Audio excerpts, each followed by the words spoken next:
প্রিয় বন্ধুরা, আজকে আমরা দেখব কিভাবে সিটি কানেকশন করে এবং এই সিটি কানেকশনের সেকেন্ডারি কেন শর্ট করা হয়ে থাকে। দেখতে পাচ্ছেন এখানে মেন ইনকামিং, তো এই মেন ইনকামিং থেকে আউটগোয়িংয়ে সরাসরি এখানে তিনটা সিটি রেড, ইয়েলো, ব্লু, এই যে ইনকামিং এখানে, এবং এখান থেকে তিনটা ইনকামিং সরাসরি সিটি থেকে আউটপুট হয়ে আমাদের এই কেবল দিয়ে মোটরে চলে গেছে। ঠিক আছে, তাহলে পাওয়ার কেবল ইন হয়েছে এমপিসিবিতে, এমপিসিবি আউটপুট তিনটা সিটির প্রাইমারি সাইড, এই যে দেখতে পাচ্ছেন প্রাইমারি সাইড দিয়ে সরাসরি মোটরে চলে গেল। সেকেন্ডারি সাইডে S1 S2 S1 S2 S1 S2, এই S1 S2 S1 যেটা এই তিনটা সিটির S1টি এই যে মিটারে চলে আসছে সরাসরি। মিটারের এখানে সিলেক্টরের মাধ্যমে মিটারের রিডিং শো করাবে।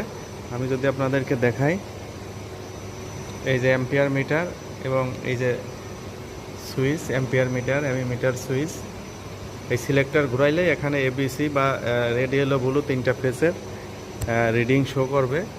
এবং এই সিটির সেকেন্ডারি সবসময় আমাদের শর্ট করা থাকে। এই যে এখানে শর্টিং পয়েন্টগুলো, শর্টিং পয়েন্টগুলো দেখতে পাচ্ছেন, এই প্রথমটা শর্ট করা আছে, বাকি দুটো এখনও শর্ট করা হয় না। এটা যখন আপনি পাওয়ার বন্ধ রাখবেন বা যে কোনো কারণবশত লোড যখন চালু থাকবে তখন প্রয়োজনে এটাও শর্ট করতে পারেন, মানে এই পয়েন্ট দুটা।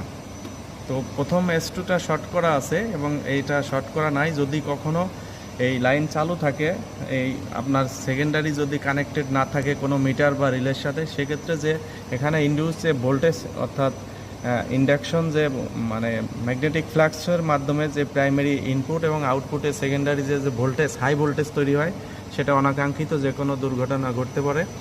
এই জন্য মূলত এই সেকেন্ডারি মূলত শর্ট করা থাকে, অনেক সময় নাও দিতে পারেন। তবে মিটারে কানেকশন না থাকলে অবশ্যই চালু থাকলে, সিটি চালু থাকলে অবশ্যই আপনি কি করবেন, শর্ট করে রাখবেন।